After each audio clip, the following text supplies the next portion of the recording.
are you? Oh, you know what? I got an email from your daughter yesterday, but I haven't had a chance to look at it yet. Don't you know you're supposed to talk everything for my daughter? Good morning. Well, How are you? I don't care about your kid. Good morning, good It's morning. my kid. okay. I'll keep that in mind next time. My kid goes at top.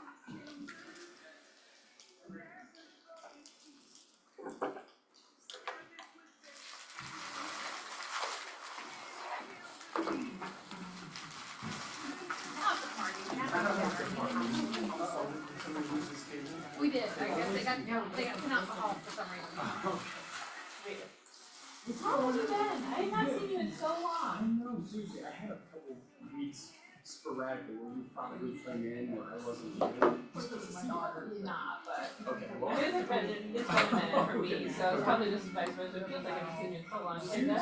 Yeah, I've been really good. How have you been? Good, yeah. Hello. Good morning, how are you? How are you? Good. Hello. How are you? Living the dream.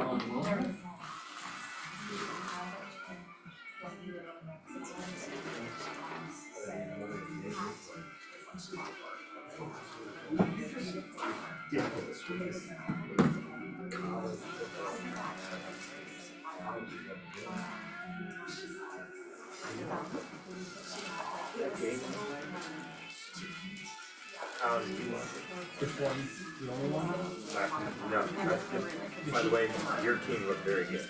I am very pleased with their performances. The Lions' performance. Oh, the Lions. Oh, It was definitely.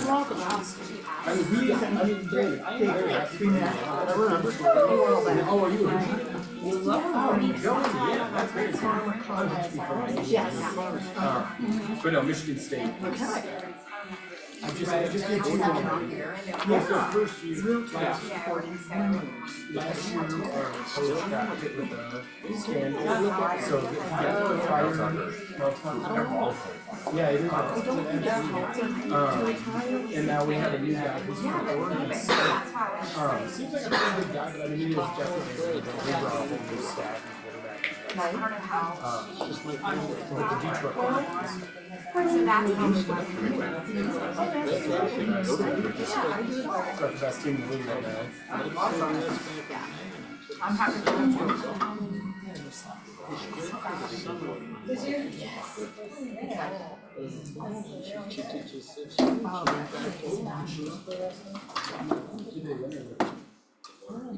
I don't think it's good.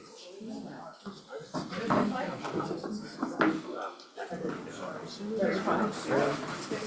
And it's something, you know, I'm learning. I just remember it in passing when I was looking. The Sandals Kings thing is so Right.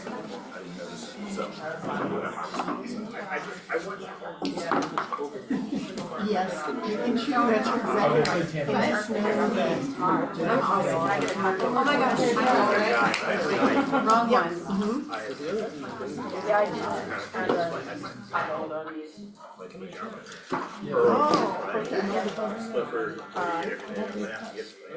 Ran out last night. That's exactly right. Very smart. Yeah. No. I'm right there, and I'm like, I mean, yeah, how many some? And if it's not, I'm not a bird. I'm like, Good. my pajamas, Yeah. you know?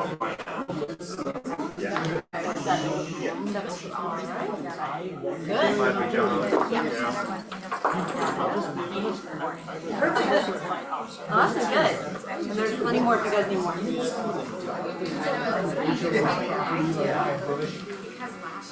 justifies it. Somebody's going. Did work for a quarterback. I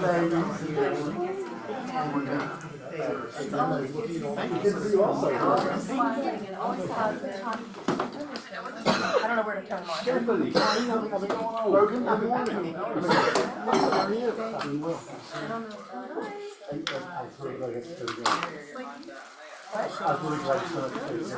I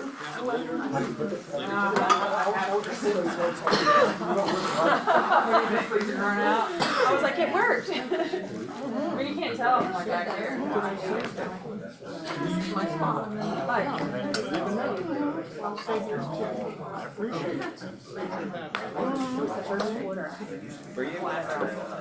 The game, I was like, I don't know where.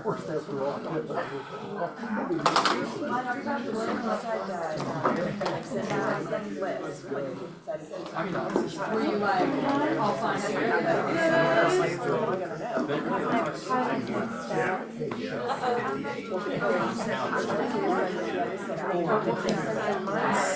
There one in there? No.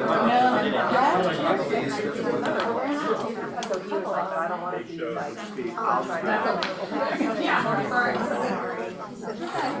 Well, no, nothing else. Make y'all do it. Steak and make it. Alright, that's fine. I actually love to take my name. Yeah. Because Jonah would have sex with you right No, that's a. Good morning, everybody. Morning. Welcome to JRT. Thanks for having us. All right, somebody give me some good news. It's finally election day. Before you get You knew that was coming. Commercials will end after today. Thank God. Unfortunately, the commercials are going to end and the lawsuits are going to begin. Oh. They complain about whatever the outcome is. That sounds good. Other good news. Is anybody here for, by the way, the very first time? Yes. Who? I'm calling now. I've been here before. Oh, yeah, that's right. It's I'm just my sorry. first time with the team. With the team. Well, welcome. Dave, is this your first time No, at team meeting? no. Sorry about Anybody that's introduced before? All right, guys, so let's go ahead and get started. Somebody give me some other good news. Give me one more good piece of news besides the Lake River with the baby at 8 o'clock or 7 o'clock. Other good piece of good news. My daughter's. What? My daughter got married. Daughter got married, give her a hand.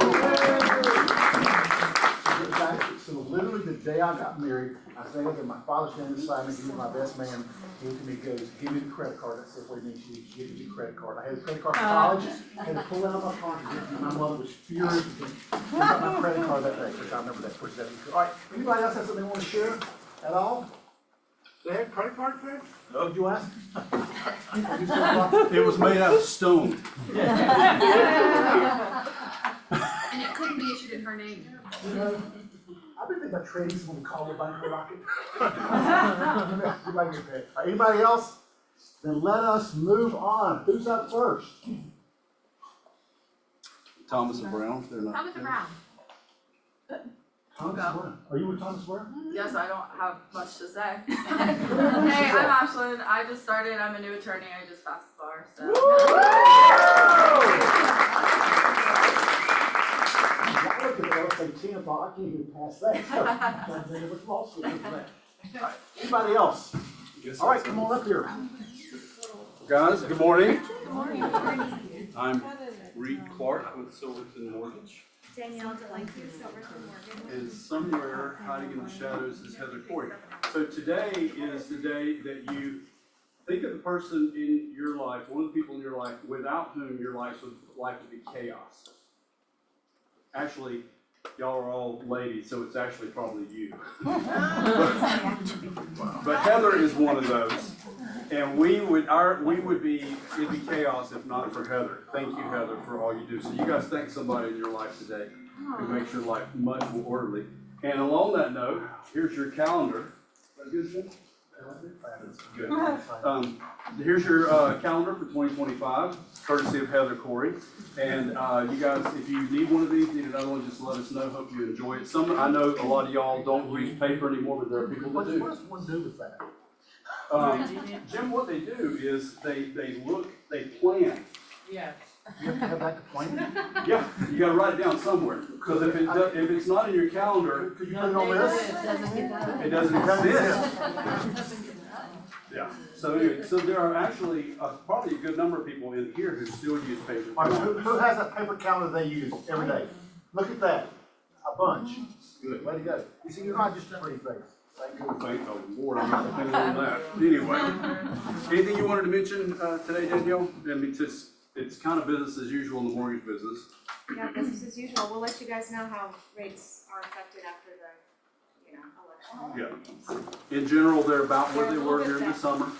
Yeah. Just in general, I would say, you're back around 7%-ish, unless people want to buy down the rate, which is still a debate, because a lot of our competitors, what we're seeing is, most of the time when we send a quote out, we're sending out what's called a par rate, where a person is not paying points to get a lower interest rate. Now, why would we think that that might not be a good idea? Why would we not want suggest to somebody right now, pay a lot of extra money to get your rate lower right now? Fed's dropping the rates. Yeah. You're all right, because we're assuming that interest rates are gonna be lower in the future, and that money that you pay up front is gone. If, for example, let's say that the rate today is 7%, and you pay $8,000 on your loan to get your rate down to 6.625. Well, if 6-8 months from now, rates are down to 5.5, please, that money's wasted. It's gone.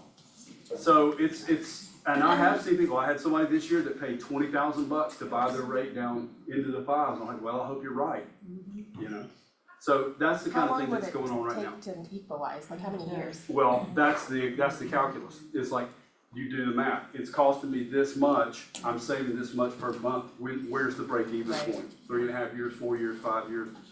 Who knows, right? We don't know. Especially if rates go down and you've got a chance to refinance. I did want to share a couple of stats with you guys that I read.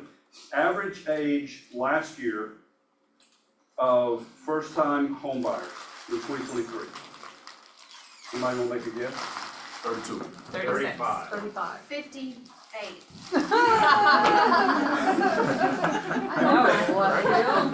He's been on Prices Right before and played that game. 38. 38. That is, because it was, the last time I heard the stat, it was between 32 and 33. Yeah. But the number's going up. They also said that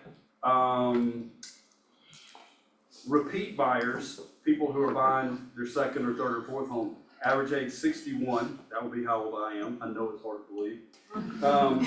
And median down payment for first-time home buyers, how much? Median 5,000. percentage, 5%. 9%, believe it or not, nationwide in 2023. So, very interesting statistics. That's on the Scotsman's Guide. I would encourage you guys, download or look regularly at Mortgage Market Daily. That's a great place. Is that what it is? I've got it on the phone here. Mortgage News Daily, thank you. And that's a great resource for y'all with articles, and you can also monitor the trends in interest rates. So, any questions? Anything weird happen in your mortgages regarding your transactions? Nothing? Great. Well, we're here for you. Thank you, guys. Thank you, guys. All right, come on up. Like 40, 30, Come on, let's go ahead, guys. Just want to borrow the break. Thank you. Well, thank you for having me. See a lot of other faces too. So I have a confession, I screwed up and brought the wrong flyer. I just spent the last 2 weeks coming to and from Florida trying to get containers out for the hurricane relief, and I got you guys the Florida flyer. So that number, it still rings to my cell phone, but it rings via Florida. So the business cards, which I put in the front where no one sat, actually has the Atlanta number. But yeah, between building containers for the hurricane recovery and trying to teach my 1-year-old what daylight savings time is. Oh, boy. I was trying to tell him, the government tells you that now instead of 6 a.m. it's 7, he just won't listen. So, yeah, we're working through that. So I'll pass some Tell us about business how cards much back. business y'all did in Florida with containers. Did you like sell out in Florida? So yes, it became a first come, first serve kind of situation, where people were calling in, hey, there's standing water in my house, I need to get what I can out.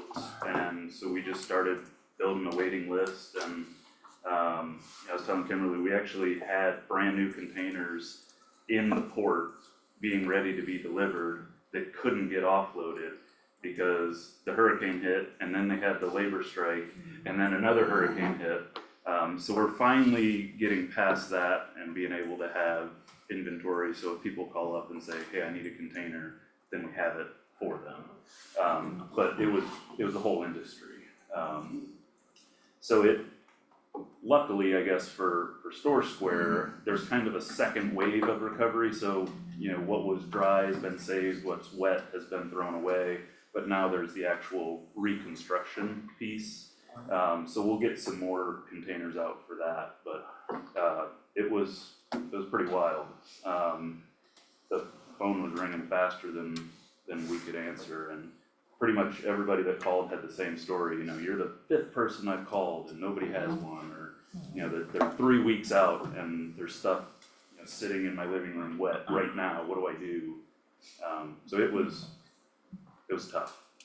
So, but now we have containers, so I can rent containers out. So outside of that, you know, the reason I'm here is because you guys are realtors and you know people moving and buying and selling homes and needing the contents of that home to go from one place to another. And there is a possibility in moving from one place to another that something might happen where it can't go directly from the old place to the new place, whether that's closings not lining up, whether that's failed inspection, whether that's new construction delays, whether that's homeowner changed their mind and wants new carpets in, you know, right before they move in. Whatever the situation is, using a portable storage container, in my mind, I am a little biased, but in my mind, is absolutely the best way to move your clients. And I would love the opportunity to walk through that with you and with your clients. And so that is why I wanted to give you my right phone number, so that you could give me a call, shoot me a text, and we could talk about it. For those of you who have not taken me up on the offer yet, if you send me a text to that number, I'll buy you a cup of coffee. You can save that number in your phone, so you have Jacob Portable Storage, moving guy, whatever you want to save me in your phone as. Love to be there for you when you have the need, when your clients need moving and storage. I got any questions, Jacob? Thank you for breakfast. Yeah, of course. But Jacob, so tell me the average size of one of your containers and what it costs per day?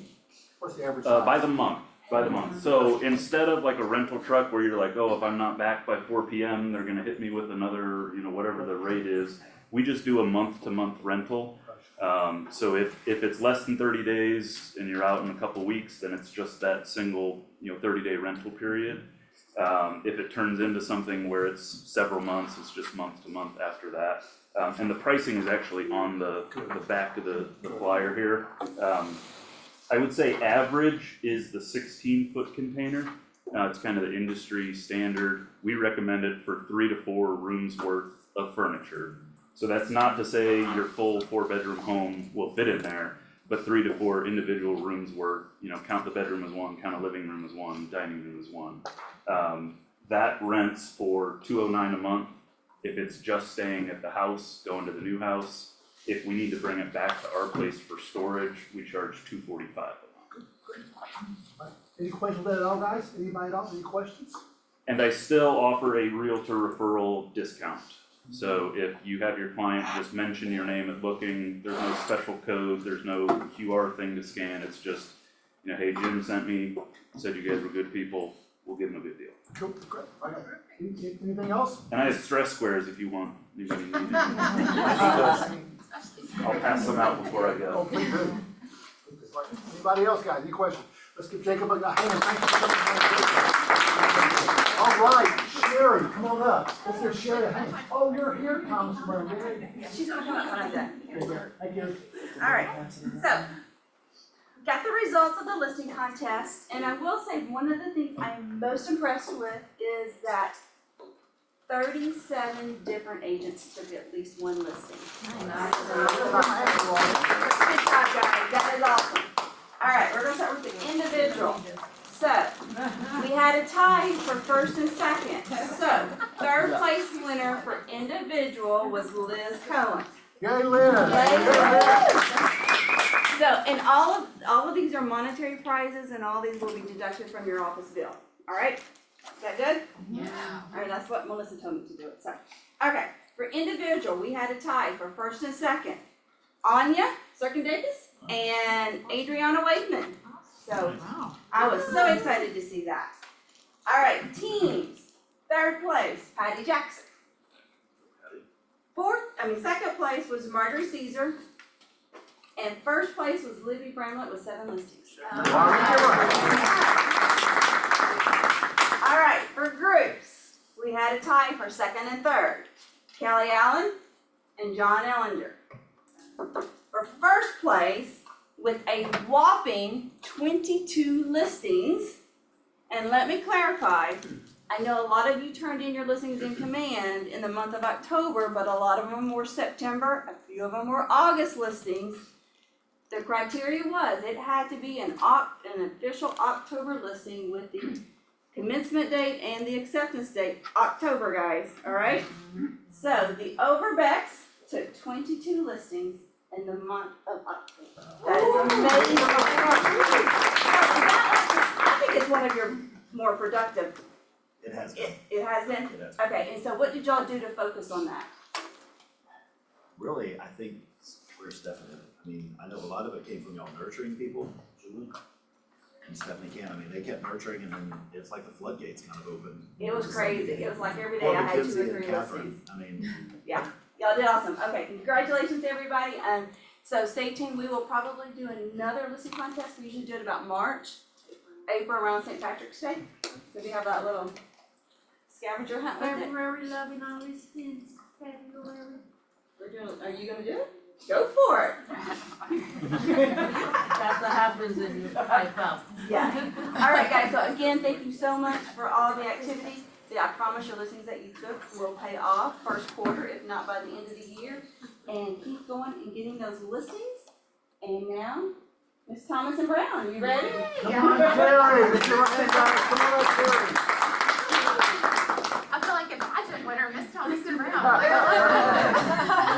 Good morning, everyone. I'm Carrie Green, and this is Ashlyn Hutchinson and Emily Smith, 2 of our fabulous attorneys. Ashlyn loves to say she has twice. 2 performances. Yeah, so most of y'all probably know Emily because she's been working with us part-time for about, 10 years? 10 years. Yeah, which, I mean, it seems like yesterday, and now she's full-time forever, so y'all are stuck with her. And then Ashlyn joined us, just a couple months ago, and she just graduated from law school, just passed the bar, so we're so excited to have her. And got engaged. The And store got has had it. engaged. And she's probably gonna need the store space that she's moving to, so that's where she's got all the things going. Mention my name to get a discount. Okay. Listen, my Jacob. For sure.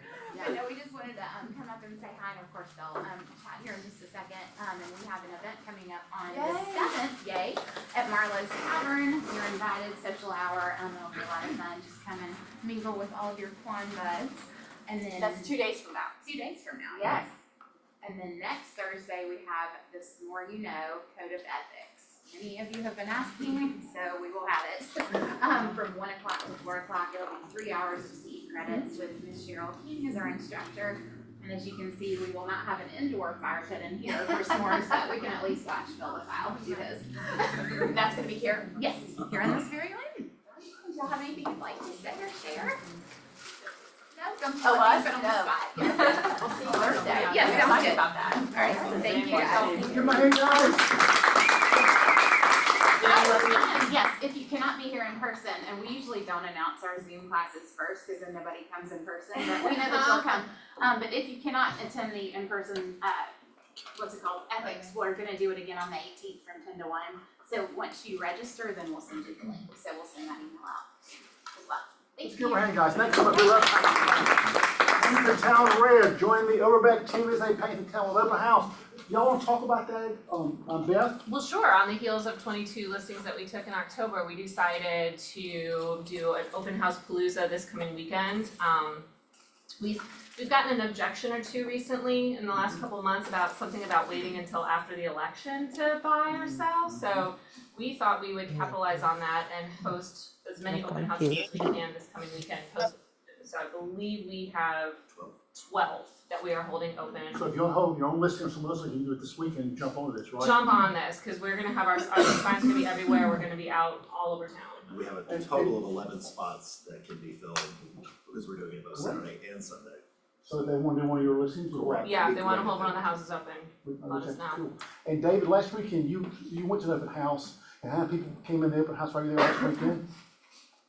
We had about 14, I think. 14 people came in the open house last weekend, guys. So if you're looking for more business, that may be a place you wanna go. I might just something logical about where would people looking for a house, maybe go on Sunday, maybe an open house. So guys, I would find an open house which we can do it and pay the town rate, which would be good for you, and join the Overbeck team. If you wanna contact them, reach out to Kimberly and Chantel to get in touch with them, okay? Moving on, Mastermind 2.0 with Mark King. Now guys, this is coming up on Wednesday, November the 6th, and it's gonna be at the Atlanta Athletic Club. Who knows who Mark King is, or was? Tell me about Mark King, who is he? He is the co-founder of King Coaching, and he was our president that got us through that horrible time of COVID, and he got us through with strength and humility and focus. And he is co-owner of several market centers, so he is absolutely great talent.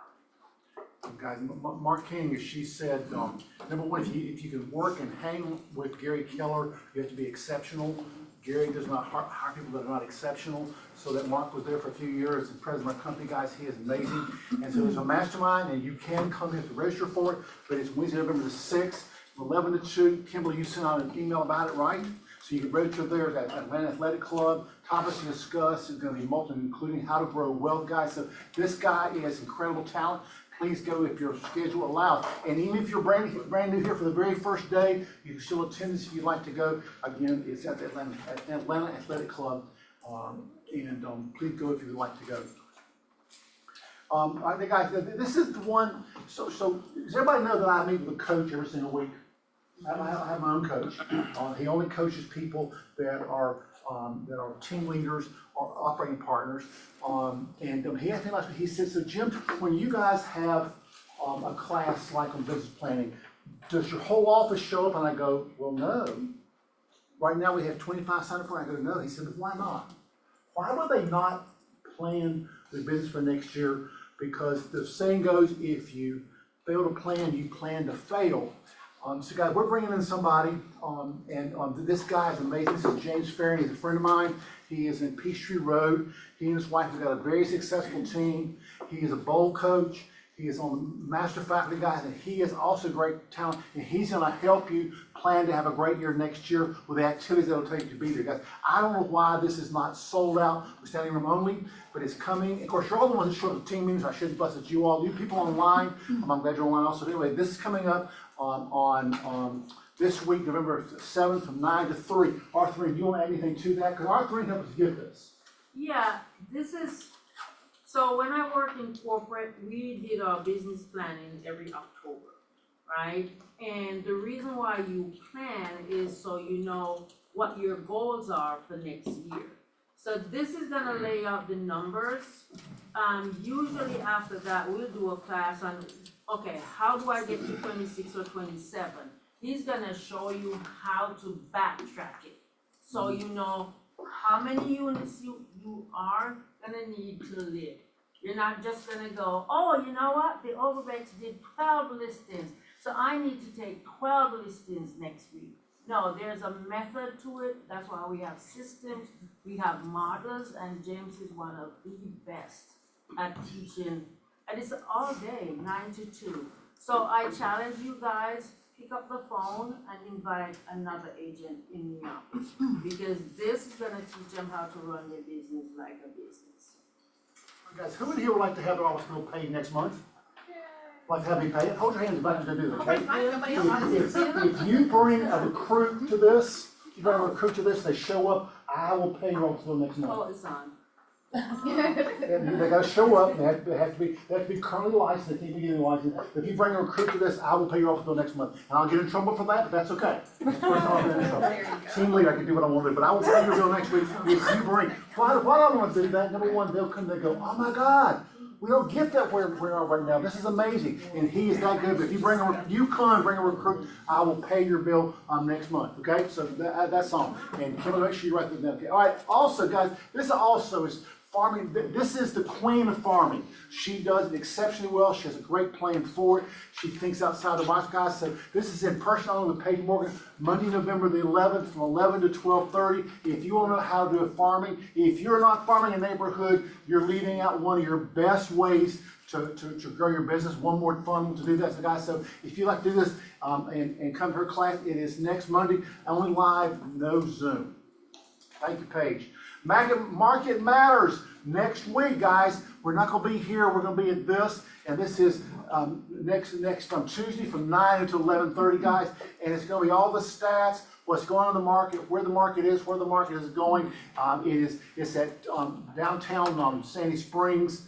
And guys, probably 10 minutes from here, guys. So please sign for this. Next, if you come here, we will not be here. So next Tuesday, please come to this. You do need to RSVP, which you can do right there on that QR code. Okay, lessons learned. Jalen. Yes.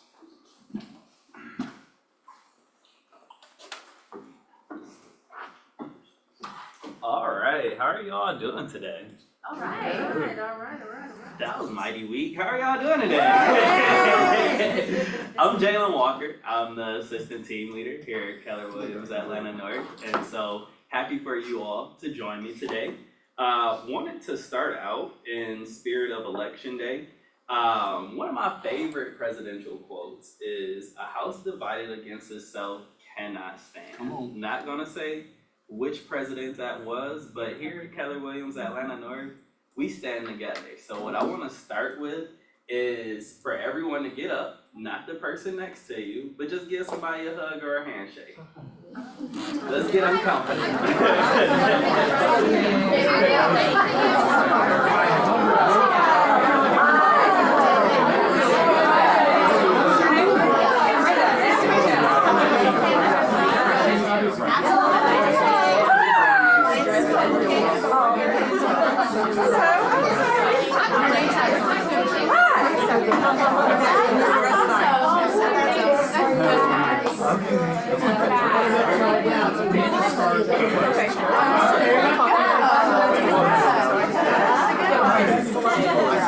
This is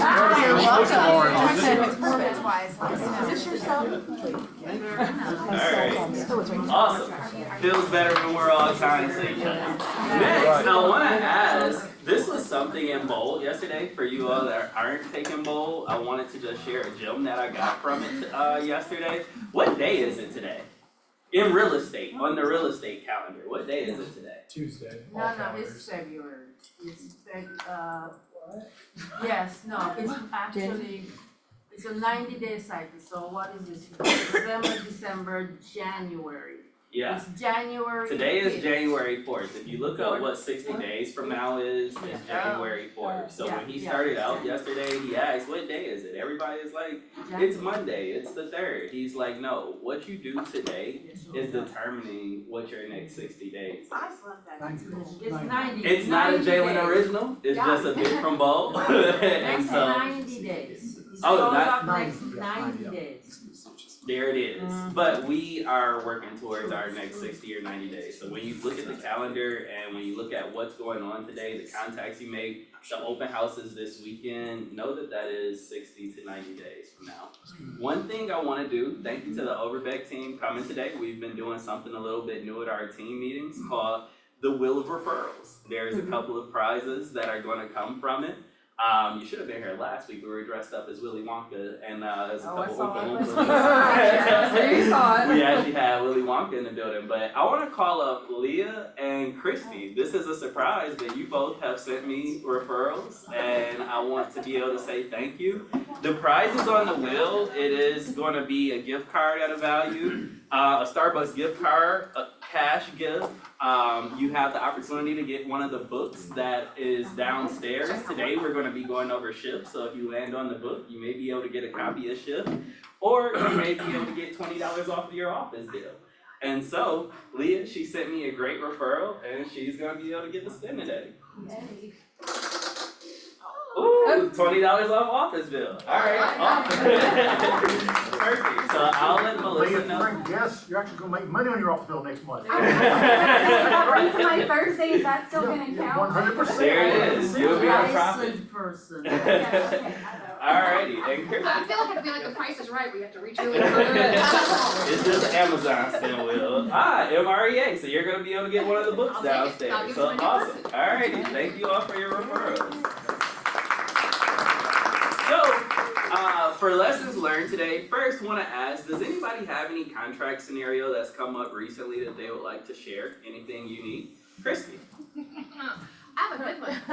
We went under contract, yay, on the townhouse, inspector went in. First thing he did was to go up in the attic, stepped on the pipe for the sprinkler system and flooded the townhouse. Wow. Yeah. Then the buyer walked away. So the question being, under the contract, the buyer is responsible for any damage done to the seller's house and has to pay them promptly. But unfortunately, that's a very vague term, and we can't even ask for the earnest money to be turned over or anything. We're still kind of fighting for this, so, They're listed? by listing. So Wow. we're now off the market while we wait for repairs from the insurance company. The inspector. The insurance company for the inspector is only responsible for a depreciated value of those. So if it's a 20-year-old townhouse, they're gonna depreciate the ceiling and the flooring by 20 years. Wow. So we had to go through the homeowner's insurance, which means she has out-of-pocket, horrendous water bill while this stuff just rained down for 30 minutes. Electric bill while we had fans and heaters trying to dry it all out. The inspector And couldn't she- turn the she water came- off. No, of course, the water shut off for that did not work. It was at an angle, the city has to not take care of it. Wow. So, yeah, so, That is a very spooky Halloween real estate story. Wow. So, yeah, we've got damages and loss of not being able to be on the market as we get into the holidays, which we all know we don't wanna wait for that. So I was somewhat involved in that, and the issue is that we wanted to say, that we wanna claim the earnest money. Because they had breached the contract by not fulfilling what they said they were gonna do. They said they would return the property in some condition, they would not damage it. And of course, the idea is that when you look at the contract, it doesn't say that's one of the things that you can use to withhold earnest money. Because they got out for a lawful reason. Now, Christy brought up the idea, she said, but can they get out because they damaged the property? And we talked to our attorneys and they said, well, unfortunately, Shell Canyon and River, that does not count on that. But where the really sticky part comes is that who's responsible for it? Is it the seller, the buyer, or is it the buyer's inspector? Which one is it? The buyer. Both of them. It's the buyer's proxy within the house. Oh. Buyers, if that Who, person who says the buyer's responsible for it? is. The inspector's not part of the contract. Who says the inspector's responsible for it? You're both right, because I'm sure the inspector, went in there, he's the one that damaged, but who is ultimately responsible for it according to contract? The buyer, and it says, and I learned this morning from Sherry's still here, that you're supposed to pay the seller the damages as soon as possible, immediately. So guys, so we're going back and forth, we're asking them to please hold earnest money as a leverage tool until we get through all this. But the question is, can the broker do that legally? Because it says in there, and guys, when you're holding earnest money, you have to have blinders on. You can't say, well, I like my client better, so I'm gonna give it to them. You have to have blinders on. Who legally gets this money? And unfortunately, the way I read it, and I don't hear this, it looks like the buyer gets the money.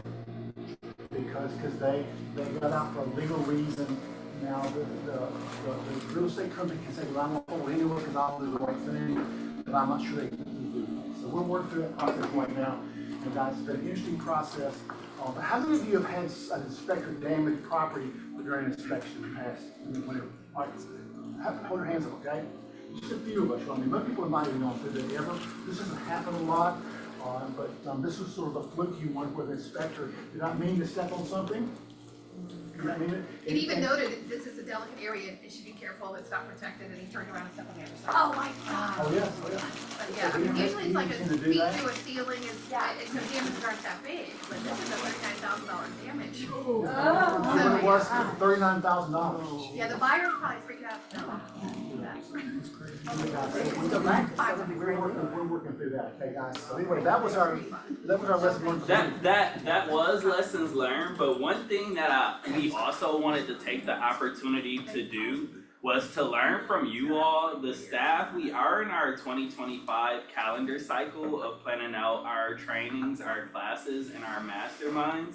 So if you all don't mind just scanning this QR code right here, it's gonna take you to a Survey Monkey where you're just gonna be able to answer and add any suggestions of any classes, masterminds, or trainings that you would like to see us have next year as we're in this planning cycle.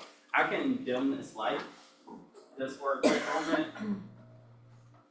It's gonna take about 20 responses, 20 to 25 responses, and we greatly appreciate you all participating in this. Alright. Everyone good? Alrighty, perfect. I'm gonna turn it back over, but if you can put in your responses, we greatly appreciate it, you all. Job. You all, so thank you, Jalen. So, because I'm gonna turn the lights off just for a minute, and I want to show you this one screen here. I know you, not everybody can see, but I want to show you what's up here, okay? Because there's numbers not up there that I questioned yesterday. So I want you to look at these three markets that are different, okay? Here's the market, peak of the buyer's market. What is a buyer's market? What does that mean when it's a buyer's market? What does that mean? More than 6 months inventory. Say it again? More than 6 months inventory. More than 6 months of inventory. In other words, the buyer can buy anything they want and get a great deal, right? And that happened back in 2009, and there were 31,000 listings back then. 31,000 listings back during that time. And so guys, that was happening back then. And then in May, which is the peak of the seller's market, which means the seller can do what? Anything. Who remembers that? What happened during that time? Wild, Wild West. Wild, Wild West. You couldn't do an inspection. You couldn't do all kinds of stuff. You had to just protect your buyer and hope that they got it. 14, 15, 20 offers. And look how many listings there were on market during that time. 3670, okay? Now this is the month of September of this year, and there were 10,583. I looked, and guys, please forgive me if I didn't check this out, but I looked on an email I got from FMLS, and the head of FMLS said we had 24,000 listings right now. Has anybody seen that many out there any place? Anybody at all? So I don't know where that number came from, but he said 24,000 current listings, which I can't believe between September and October we went at that many. But anyway, guys, so we're at 10,000 right now. Is anywhere close to this market right here? No. Not close, is it? All right. Now I want you to look at the supply months. There was a 16-month supply of listings back there. 16 months of listings, okay? People that were listing agents were getting 8 and 10 and 12 and 15 listings, and they were not able to sell them, but they kept listing properties. I'm thinking that was done. The ones that went to work with investors during this time right here, they made a really good living because the investors bought up all these properties they could not sell, okay? And then back in 2021, there was less than a day of month supply, and right now it's 3.1 months supply. And what is a balanced market? Let's say it again. 6 months. Say it again. 6 months. Are we close to 6 months? No. Not close right now. I think we'll get there. We'll answer that question, okay? The distress sales back then was almost 41%. What's a distress sale? Man, what was going on? Foreclosures and short. Foreclosure, or we actually paid to get a pre-foreclosure, people that were 30 or 40 days behind on their bills, and we were calling them also. But almost 41% in the past 21 and 24, almost nothing at all. So there's not much of a bargain right there right now, but I'm hearing more of them, okay? Number of sold, now this is interesting stuff. Sold back in 2009, 1898. And guys, remember, this is during one of the worst markets ever. And we sold almost 2,000 listings. One of the best markets ever, we sold 5,200, and here 3,000. Not a big difference between these two worst. Now, this is what I want you to focus on, I'm gonna cover this, okay? Average price back in 2009, $143,000. Average price, $143,000. 2021, $390. Average price right now is what? $458,000. Guys, if you were smart enough to buy several houses during this downturn right here, your ROI has been exceptional, guys. So just realize, and I did say in this room about 2011, say, guys, we should be buying properties right now, and good or bad or different, I was true. Okay, days in the market, back here, 145 days, 8, and now we're back up to 34. Which means your listings are no longer selling in 1 day or 1 week. It may take them a whole month to sell right now.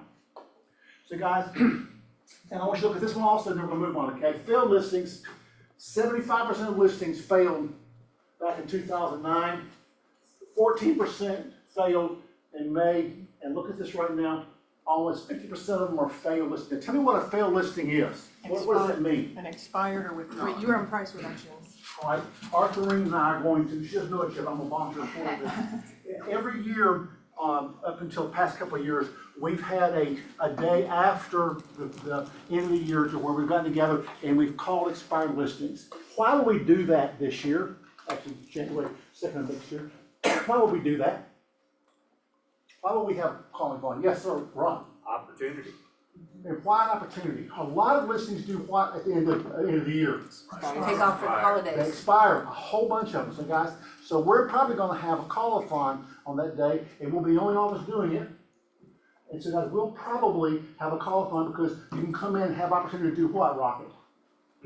Yeah, listen, To get some listings, and who wants more listings? Can I add something to that? You can, 100%, yes. So, just to give you an idea, I call expireds, right? And, July and August and June, I had nobody to call. Literally, there was like, at the end of the month, there might have been 10. 3 days ago, the first of this month, there was over 100, and I don't do the whole area, I just do, basically North Atlanta.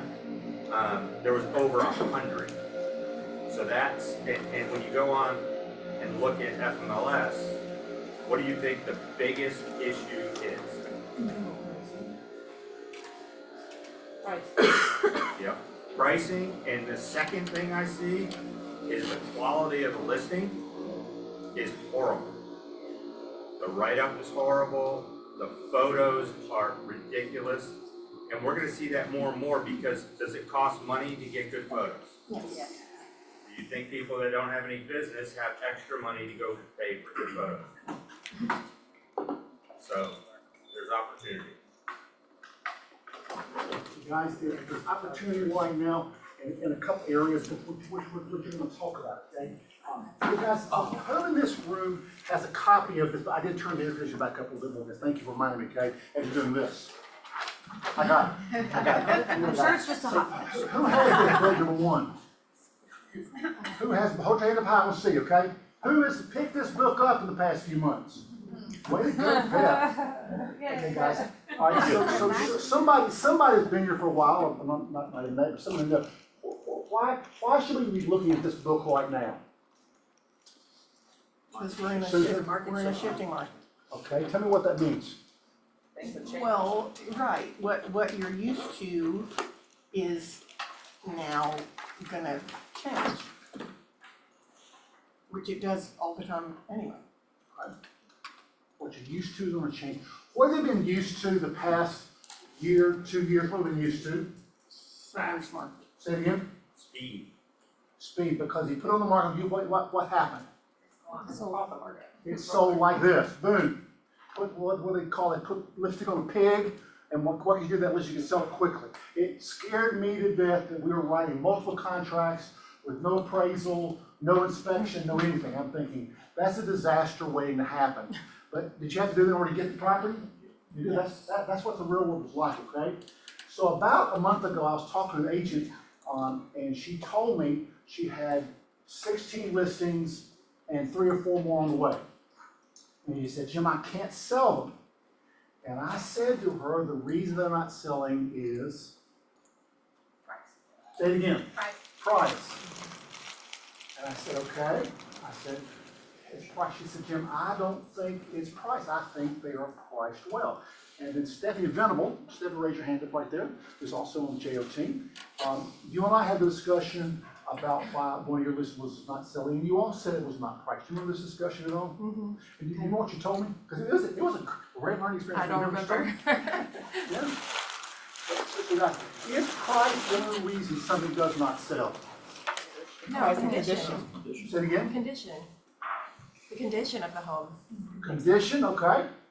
All right, so, but if the condition is bad and you lower the price, well, guys, now, look at me 1 second, okay, look at Pop, okay? I am sitting in my ivory tower. I'm not out there selling houses right now. I'm not haven't listed any houses in 30 years. So guys, I've realized that I'm not the sharpest tool in the shed when it comes to that. So when I say this, I want you to tell me the reasons why I'm wrong, because I can be wrong because I'm not out there in the market, okay? But if that house that needs work, that has what they call deferred maintenance, if you adjusted the price, does price solve all issues? No. Right, you say no? Yeah. Tell me why. Well, I mean, there may be things on the home that are, are non-negotiable, things that are wrong, that may need to be fixed. Some people just don't have the bandwidth to deal with fixing everything.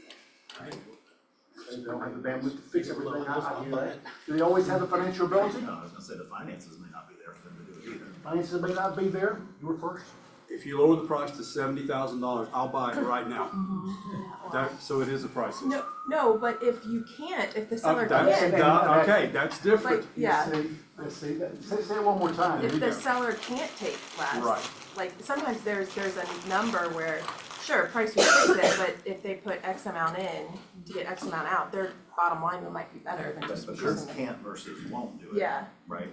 You're stuck on a specific, I put X number of dollars into it, I know where the market's been, I won't sell below this number. Or they can't, because they need the money to get to the next place. Right. Or But they you gotta just bought it decide 2 what's years important. ago and they What don't have the money. motivation. They're upside down. I got, make sure I talk with each other because there's some great comments right now. Say it one more time, Russell. It's, what's the motivation? Right. What are they trying to do? Right. Right, I totally get to go to the next place, but if you gotta get this sold, then something's gonna take a hit somewhere. Right, great. Yeah, so, And I'm assuming that most people know when, especially when it comes to listings, but in the scenarios where the seller is not liquid enough to take care of issues with the property that will come up on the appraisal and the inspection, specifically the appraisal, there are ways aside from just having a contractor sign a IOU, sort of a bill where they'll get paid happily after it closes. You can do an escrow holdback or a repair escrow, which is where the title attorney gets involved, holds funds from the net proceeds, and then the lender is actually going and making sure that those repairs are taken care of properly after closing, so that the seller doesn't have to be liquid, but then the borrower doesn't have to cover it. It just it is a proper way of handling that, and so if you have a listing like that, it's good to be prepared up front, knowing that could very well be possible. who knows right now if it was like we've got to fix in order to sell it and the seller can do it, who would know someone to call right now to facilitate that process?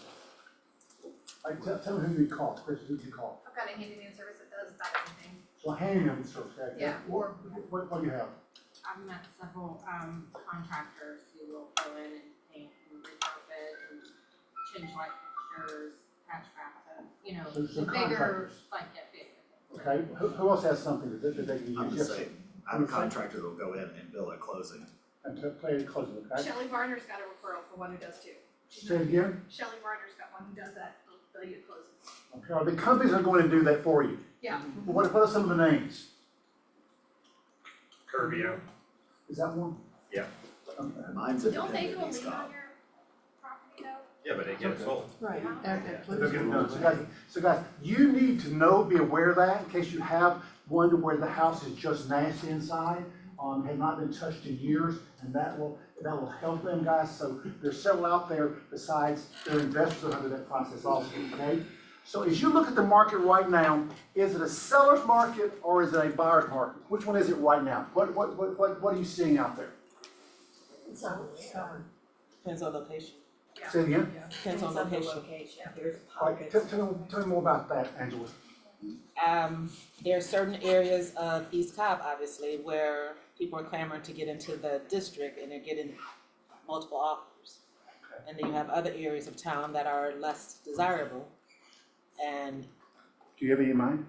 All right, tell them about your investor, just so what happened on that. Now, this is a great story. These houses were mostly how much each? Between 175 and 250. I mean, think about that for 1 second. Everybody think about it. Okay, now, where do we need houses? At what end? At the low end for starter homes, right? So They why were couldn't all you sell them? rentals, so delayed maintenance. And we had some upwards of 100 days on market at $200,000. Wow. They were in Jonesboro, Riverdale, kind of in Clayton County, Clayton and Henry County, so the price matched the demographic. Wasn't 200,000 in East Cobb, it wasn't snatched up. And because of the delayed maintenance, we couldn't get many of them sold.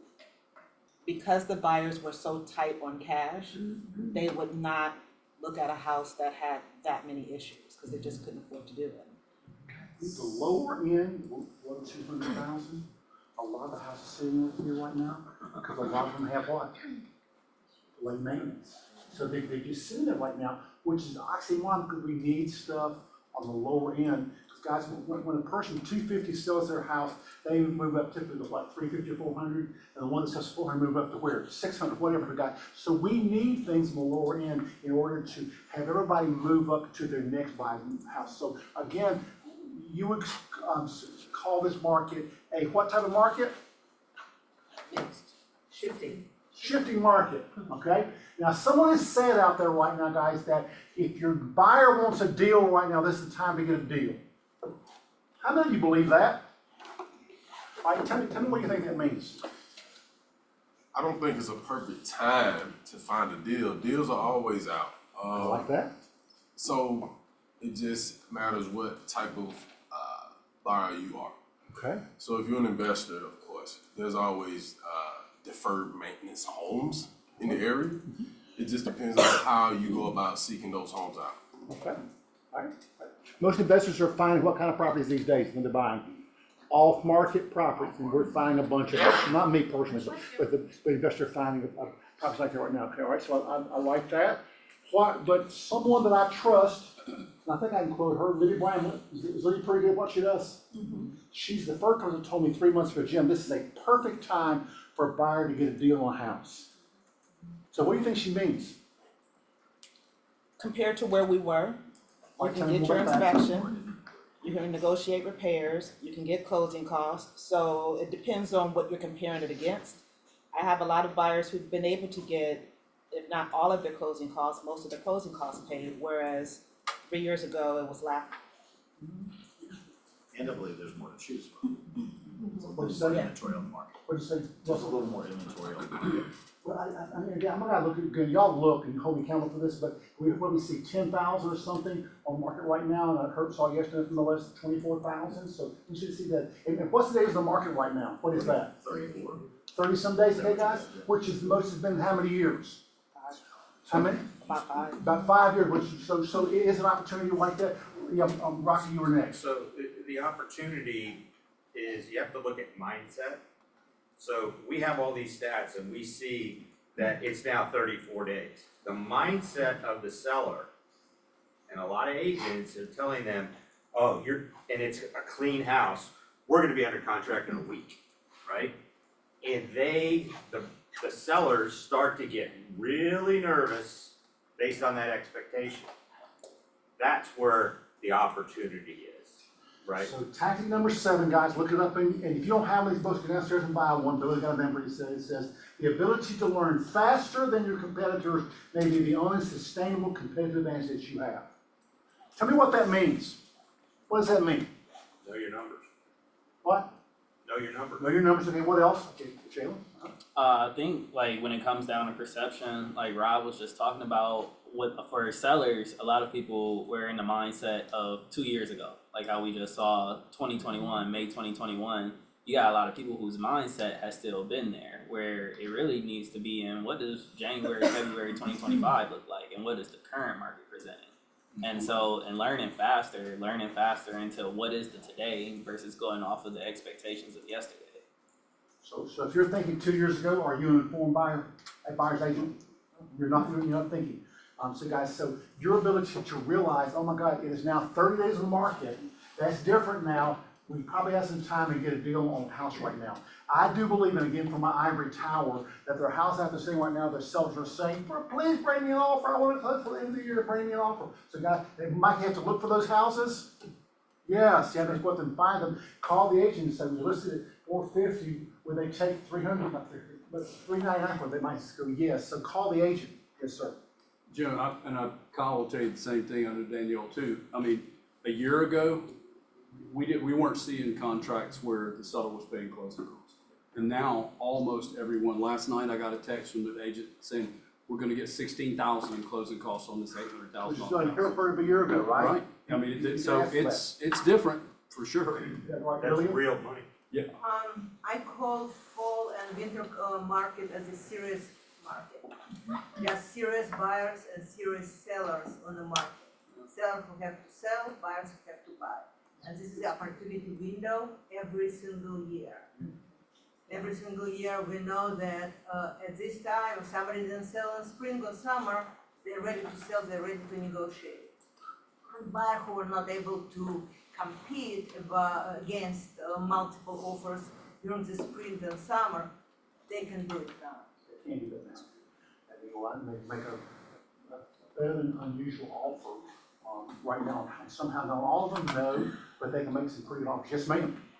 I was just gonna add that, obviously, the people who are willing to sell during this time of year, Right. it's very uncomfortable to be listing a house during the holidays. Not only because you have to keep the house spotless clean, but also because, you're gonna have, you're thinking about having your family over and all those kinds of things. So, same as what she said, I've always told buyers, this is a great time of year because the people who are listing during a time that's not ideal, they're serious, they mean it. And they need to sell right now, they need to buy right now. How many here, they gotta get the kids to school for next year, they need to buy right now. Yes, ma'am, Lisa. I have a situation, and Angela knows this, I have a client that's been a huge PITA for a while. And she had wanted to put an offer on a house in downtown Alpharetta, and when I was looking around to run my comps, I found a house that was withdrawn that I thought she would like better. So I forwarded it to her and I said, let me know if you're interested in this one. So the one that she was looking at was listed at $860, I think, or $890. Anyway, the one that was withdrawn was 1.139. So she liked that one better, it had a basement, bigger yard, all that stuff. Long story short, we literally went under contract this morning for $980,001. Let's give her a hand, guys. It had been withdrawn because it was way overpriced and I held my ground and I'm like, I'm sorry, listing agent, the comps don't support that. And so he said, well, my clients have beliefs, will your clients pay $980 and $1? And I'm like, yes. And $1. And $1. And Jim, that's a huge opportunity if you can't find something for your buyer, go look at what's been withdrawn or expired out of the system. Make those phone calls, because again, the motivation there, maybe they've come to a realization of, gosh, we should have taken the first offer we got, and she hit it just right off the head.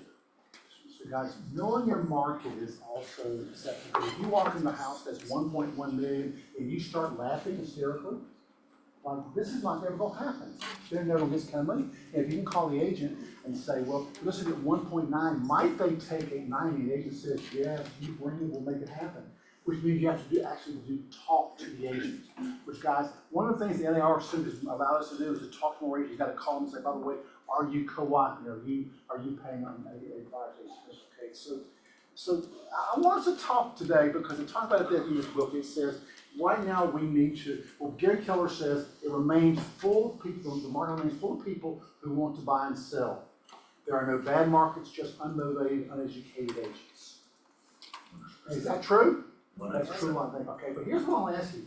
So how do we price our homes ahead of the market?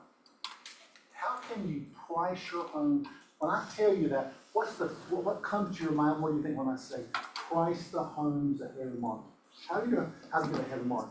Instead of I'm gonna pick on you if you're sitting there, and I can, but when you hear that, what do you hear? Because again, I don't know what's out there. How do you do that?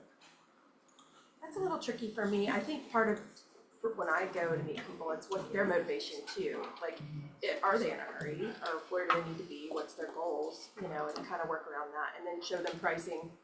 It's not a one price. It's like, these are the ranges. If you want to sell more, quickly, you would be here. Give them the options. Because you have a house right now that's listed at 1.7? 1.85. 1.85, okay. Would you think that would sell market-wise because it's in that high price range? Well, no. Don't you have some offers on it right now? We had multiple offers, and yeah, we're already under contract. All right, so Stephanie, why do you think you had multiple offers on something that's almost $2 million? Because guys, a lot of stuff in $2 million above, what's this days on the market? Anybody know? No. A lot of it is 6 months. 6 months. A whole lot of it is 6 months right now, guys. So why do you think in this market at this time that you've got multiple offers on a house that expensive? Well, because you're good, number one. The demand for what that house offered, there wasn't a lot of competition in that price range in that school district. So I think that was it was unique, really. Yeah. And also it's beautiful inside. They did a really good job with staging and listening to all of our advice, so that was very helpful. Say it one more time. They did a good job of following the staging plan and getting the house ready. Everything was turnkey. Exactly what they did. So I asked the same question when you guys hear getting ahead of the market. Yes, sir. Well, I want to hear the full question. With getting ahead of the market, I think, and I will plug for Market Matters next Tuesday, but it's definitely a great time to lean into the data that's provided. And so the Chartmasters report that's sent out, it had the statistics on price reductions, failed listings, overpriced listings, sales to list price, sellers concessions offered, and first 30 days sold. And so if you can lean into those and tell your client in the first 30 days, there were 52.1% of homes that sold. There were 61.9% of homes that had seller concessions. There were 65% overpriced listings. There were 37.7% failed listings in Q3. That tells you a little bit about what the next quarter, how you can get ahead in your pricing. If there was 65% overpriced listings, you may need to reevaluate what you're thinking, because that's where it had previously performed. But I think it's also a great opportunity to lean into data with your clients, because it tells the story of what's going on. And agents and people will say anything, but the numbers are something you can't get around. Okay, thank you, Jayla. So as you're getting ahead of the market right now, guys, what are you looking at when you price a home right now? What are you, because it used to be you look just at souls, because souls told the story. Do souls tell the story now anymore? Somewhat. Recent. Also look at actives. All right, why actives? To kind of understand where you are in relation to what's on the market. That's pretty much what you're basing your property off. Okay, I like that, because at that one point, let's get it real. If that $650,000 house is sitting on the market and it's not selling, you're gonna price yours at $675,000 and you have one less bedroom, one less bathroom. Are you probably overpriced? Yes. Could be, right? Could be. Okay. All right. So you look at active listings. Now, what else do you look at right now? I'm looking at everything. I'm looking at the pendings to see how quickly they went under contract and what the condition was, what the pricing was. I'm looking at the expireds and withdrawals to see why, as well as the sold ones, but not going back 6 months, cutting that down because 6 months ago the market was different. So I'm looking at all of the data on the market and using that to make a thorough decision as to where we should be on the market. Okay. And when you look at all information, does the seller look at you and go, yeah, but my neighbor's house sold a year ago at more than this? Do they ever say that to you? And what's your script for that when they say, well, a year ago? I just had this conversation yesterday. All right, tell me about it, Walter. So it's a condo off of Powers Ferry, and it's an investor, but he's now gonna sell it, and the last one that sold in there was for $310. And I'm like, yeah, that's not gonna happen. You're gonna be closer to $290, and I went to the stats, like I used Chartmasters, which is reflective of the past, right? Rear view mirror. Rear view mirror, and it's not, doesn't have the last couple of months in it, right? Because we're waiting on the new one. So we went through the whole thing, and the ones that got across the finish line, right, were in a little better condition, had price reductions, right? So my script to him was, the ones that succeeded and actually got a paycheck from that, where they reduced price and they put money into the property. Are you willing to do that? And he was like, I don't wanna put any money in it. I'm like, then let's price it appropriately. I went 285. He kinda choked on that a little bit, and we're gonna be at 290, right? But I bet you it sells at 285. All right, so everybody right now, if that were my house and I said, I think, my neighbor's house sold for $310, I know it's a year ago, but my house is nicer than that, it has better 2x4s and 2x10s and 2x15s, and I just replaced the HVAC in it, can we try it at $300,000? What's your script? Someone gave you, what would you tell them? Yes, you can. Huh? Yes, you can, Okay. unless if they're not under contract in the first week. I'll say it again. Unless we're under contract in the first week, you agree to my price, and my price is $290.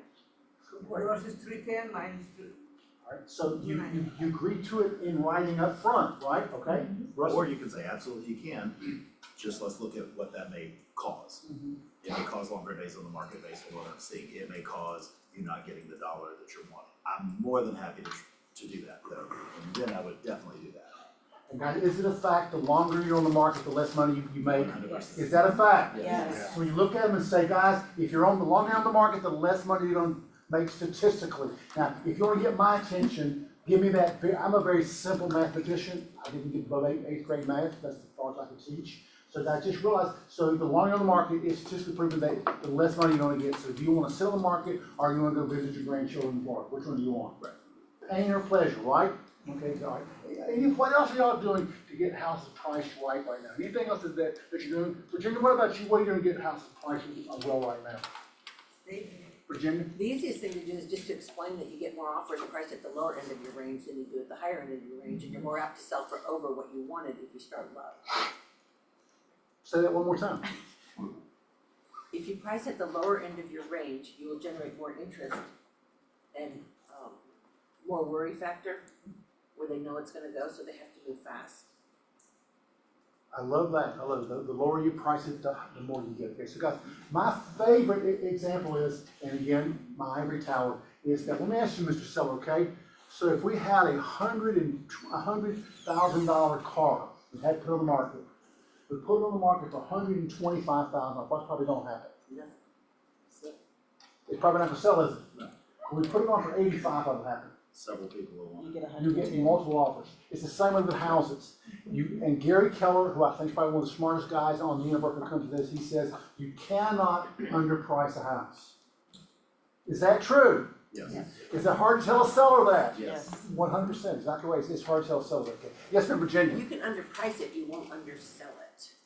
Say it one more time. You can underprice it, you will not undersell it. That's true. Now, as Stephanie shared, can all sellers afford to underprice their house?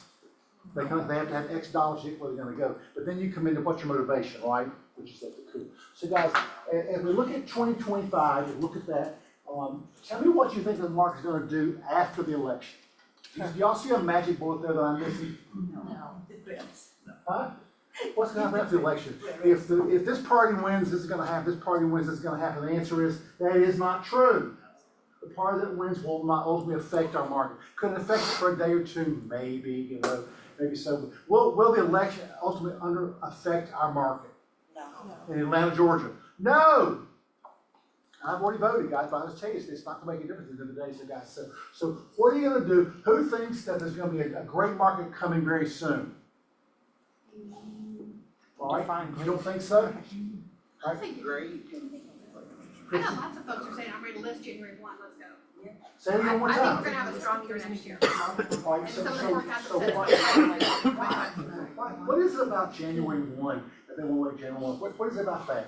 Fresh What's the start, point? holidays are over, the election's over. Yeah. Reception. Okay, so we're gonna list a bunch during January 1. Who believes that's true? That January 1 is gonna be a great time to list. All right, tell me why. Just what Christy said, people's perception of a fresh start, a new year. I'm gonna go into 25 with my new goals and get ready to go into a new city or a new house or a new whatever. So you get to be with all the other sellers. You get to what? So then you get to be with all the new sellers. Oh, Rob, you've been in the business too long, buddy. You're talking like an old guy like me, which is cool. Hey, guys, but do you all believe at some point in the next 6 months that we'll probably have a lot more houses hit the market? All right, everybody agree with that, okay, right? So to get ready for that, what should we be doing right now to get ready for that? 'Cause guys, what you're gonna call, hey, Bill, it's Jim, how's it going? Jim, I heard from you in a while, how's things going? Yeah, you still in real estate? Oh, yes, sir. God, they've heard me. I just listed my house with my neighbor across the street. I didn't know you were still in business. So guys, what should we be doing right now to our client base? Touching them, call them, how's it going? Thanksgiving's coming up, I just want you to know I'm thankful for you guys. So if you're not touching your database right now, you're gonna get that phone call, I didn't know you're still in the business. I didn't hear from you. So guys, we should be touching our database right now, right? Is this a good time to call them and say happy Thanksgiving? Exactly, to touch them right now. That's one thing. What else are we gonna be doing right now? Business planning clinic is coming up when? Thursday. If you do not go to that, guys, and you have no plan for next year, you probably will not have the year that you want to have. Now, could you still be lucky and have a great year? Yes, you can. But you want to be lucky or you want to be confident? Which one you want? So guys, to get ahead of the market right now, what do we need to be doing? We need to be sowing our seeds for next year, because what did Jalen say? In 90 days, it's going to be the business we're planning when? Right now. Now, last but not least, what are most agents doing right now? Taking their foot off the gas pedal. All right, tell me what that means, Russell. They're so focused into the holidays, and they're just kind of like not prospecting, they're not really doing anything to build their funnel or fill their funnel, and they should be. Exactly right. So a lot of us should think, oh, the election's coming after that. Now I'm gonna have my family over for Thanksgiving, and after that, it's gonna be the holidays, and we have holiday parties, et cetera, et cetera. So I'll just start again January 1st. And the people in this room, typically, and that's just this office, who has the most listings year to date for the other Keller Williams office in Atlanta? Keller Williams East Coast. We do. Now, it's a lot to do with everyone in this room that's taking listings right now.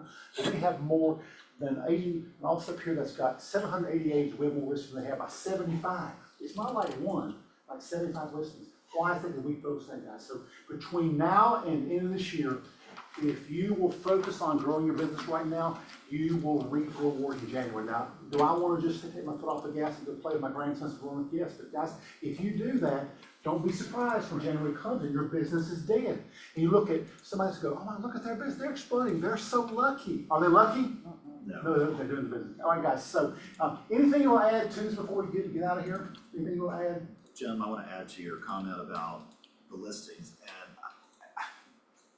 just like Rob said, and Jalen, knowing the numbers are great, and I think you've got to have them as a tool, and that's why we do these quarterly stats and all of that stuff. Understand that's what happened in the past, as you said, rear view mirror. And if you walk into an appointment and you're and you're not sitting down and you're not listening to their needs and their motivations and understanding where they're coming from and digging deeper than we've ever dug before, I think you're doing yourself and your client a disservice at this point. If you bring the law statistics. What's that? Yeah, I would think. If you bring the law statistics, I'm gonna say, probably not. I think you gotta know when to use them and when to interject them and have them in your arsenal, but certainly get to know the client, get to know them, get to understand their needs, buyer or seller. I agree with that. That's what Father said, and some of you might get this, the person that talks the most thinks the conversation went the best. So if you go to a listing presentation or work with a buyer, and all you do is talk about how wonderful you are, how you're $1 million agent, and how the market is, and you don't listen, you'll lose me for sure. I want to lose you because you want my agent, so I do this like that. I love that Russell. So guys, somebody next year at this time is going to be looking back and thinking, oh man, my best year ever, because my plan, I set my goals out there, I'm ready to go. The ones that do that are going to have good years. Now guys, the people out there that are just great talent, and they'll plan nothing, they won't have their best year ever because they're just incredible talent.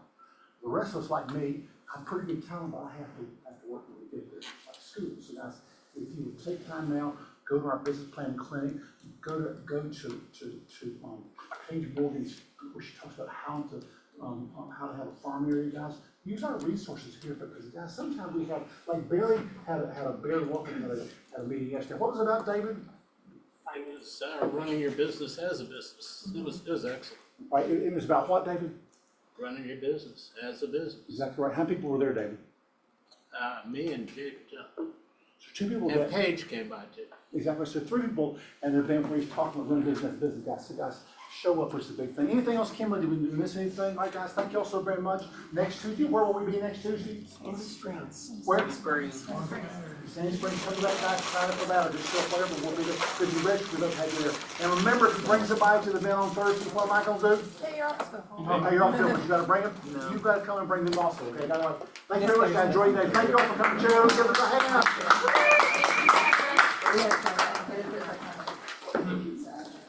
Did you bring her?